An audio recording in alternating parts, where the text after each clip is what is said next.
Hello dear student, welcome back to educational world of Odisha. आज आमर अच्छी कौन सिक्स क्लास भूगोल अच्छी। पूर्व क्लास रे आम द्वितीय अध्यायर प्रश्नोत्तर देखी। आज आम तृतीय अध्याय देखा। तृतीय अध्याय कौन अच्छी ना मानचित्र अध्ययन। आमर जो मानचित्र अच्छी ताको आम देखा कौन कौन सब अच्छी।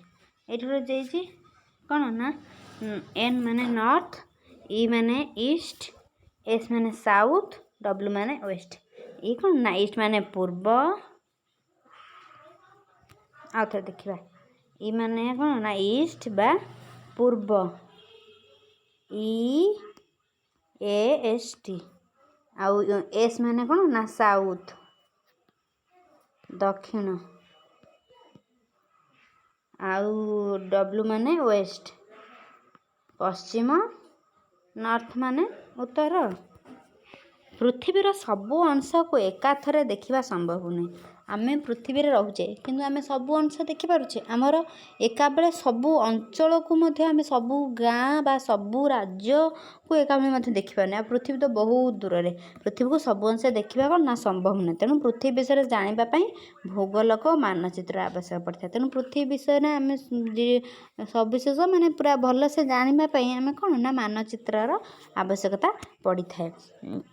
पूर्वर कौन ना भूगोलक संबंध में अध्ययन करिछ। यह पृथ्वीर प्रतिरूप। आम कौन पृथ्वी पढ़ीचे कि भूगोलक टाइप गोटे विद्यालय थाए से कौन ना पृथ्वीर प्रतिरूप ना पृथ्वी परी देखा। एथिरू पृथ्वीर विभिन्न महादेश महासागर अवस्थिति आकार आकृति संबंध में धारणा करेंगे। कौन ना जो आमर भूगोलक विद्यालय थाए बा भूगोलक कौन ना पृथ्वी भली देखा जाए। यह पृथ्वी एथिरू कौन ना पृथ्वीर जो महादेश अच्छी महासागर तांकर सब आकार मान आकार केमितिका केउंठ केउंठी अच्छंती ता संबंध धारणा करी हुए।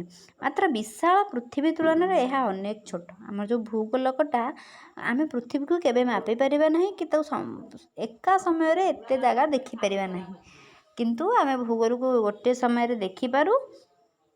सेरा कौन ना पृथ्वी तुलन में बहुत छोट, बहुत माने बहुत छोट। फल छोट छोट स्थान गुड़िकर सविशेष तथ्य ए मिल न थाए। फल माने छोट छोट स्थान गुड़िकर धर पृथ्वीर महादेश गुड़िकर ना सब देखागला, किंतु ता भितर थिबा देश राज्य गाँ सहर ए सब कौन देखा जीव कि तो कौन ना छोट छोट स्थान गुड़िकर तथ्य देखा जाए न थाए। तेणु मानचित्र उपर निर्भर करा जाए। तेणु कौन ना आम ग्लोब छाड़ी बा भूगोलक छाड़ी मानचित्र उपर निर्भर करिथाउ। मानचित्र रे छोट तथा बड़ अंचल पई विभिन्न मानर मानचित्र प्रस्तुत करा जाए। मानचित्र कौन ना छोट और बड़ अंचल पई विभिन्न मानर मानचित्र प्रस्तुत करा जाए। मानचित्र रे समग्र पृथ्वी अथवा यार अंश को एक समतल कागज उपर एक निर्दिष्ट मान रे सजाई थाए। भूगोलक माने कौन ना गोलाकार टाइप रे सजाइथिला, किंतु मानचित्र को ना गोटे समतल कागज उपर निर्दिष्ट मान रे दर्शा जाय थाए। मान बा स्केल रो व्यवहार करा जायथार यह मानचित्र कहा जाए। एथिरे मान बा स्केल रो व्यवहार करा जायथा कोन कहा जाए ना मानचित्र। कौन ना गोटे मानचित्र समग्र पृथ्वी अथवा यार अंश को समतल कागज पर दर्शा जाए। कौन कहा जाए ना मानचित्र कहा जाए। पृथ्वी महादेश महासागर देश सहर ग्राम पई भिन्न भिन्न मानर मानचित्र प्रस्तुत करा जाए। पृथ्वी जो महादेश महासागर देश सहर ग्राम पई भिन्न भिन्न मानर मानचित्र प्रस्तुत करा जाए। मानचित्र गुड़ी को जेकोसी स्थान को सहजरे नेबा आनिबा करी हुए। विभिन्न प्रकार अनेक मानचित्र पुस्तक आकार प्रकाशित हेले ताको आटलास कहा जाए। कौन ना जो मानचित्र रे पृथ्वीर महादेश महासागर देश सहर आदि सब चित्र प्रस्तुत करा जायछि। मानचित्र गुड़ी को कौन ना जेकोसी स्थान को सहजरे नेबा आनिबा सहज करिवे। ग्लोब कौन ग्लोब को सबुठिक नेबा आनिबा सहज होई पारनी, किंतु मानचित्र को सबुठिक नेबा आनिबा सहज करिवे। विभिन्न प्रकार अनेक मानचित्र पुस्तक विभिन्न प्रकार अनेक मानचित्र कौन ना पुस्तक आकार यदि प्रकाश हे से पुस्तक को कौन कहा जाए ना आटलास कहा जाए। मानचित्र विभिन्न प्रकार होते तथा प्राकृतिक राजनीतिक और तथ्य भित्तिक। मानचित्र आमर विभिन्न प्रकार होता है, यथा प्राकृतिक राजनैतिक और तथ्यभित्तिक बा ପ୍ରାସଙ୍ଗିକ ମାନଚିତ୍ର।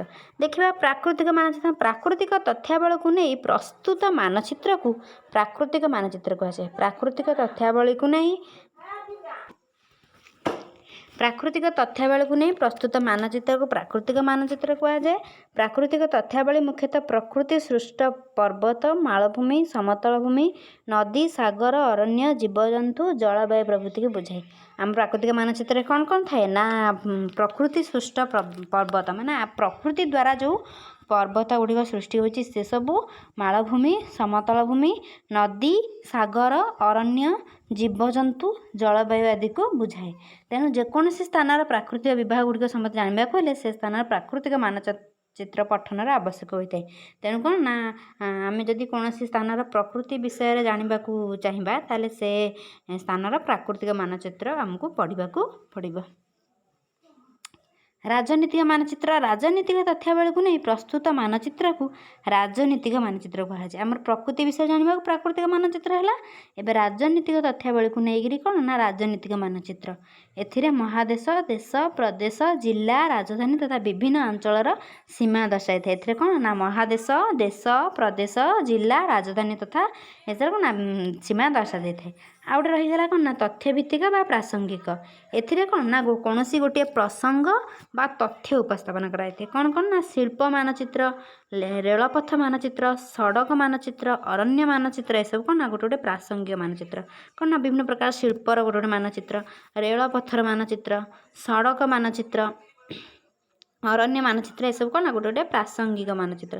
ସେହିପରି ବୃଷ୍ଟିପାତ ମାନଚିତ୍ରରୁ ଭାରତର ବିଭିନ୍ନ ଅଞ୍ଚଳର ହାରାହାରି ବୃଷ୍ଟିପାତ ସମ୍ବନ୍ଧରେ ଜଣାପଡ଼ିଥାଏ। ସେପରି କ'ଣ ନା ବୃଷ୍ଟିପାତ ମାନଚିତ୍ରରୁ ଆମର ଯେଉଁ ଭାରତରେ ବିଭିନ୍ନ ଅଞ୍ଚଳ ଅଛି ସେଠି ଯେଉଁ ପରିମାଣରେ ବୃଷ୍ଟିପାତ ହେଉଛି ତା ଦେହରୁ କ'ଣ ନା ହାରାହାରି ବୃଷ୍ଟିପାତ ସମ୍ବନ୍ଧରେ ଜଣା ପଡ଼ିଥାଏ।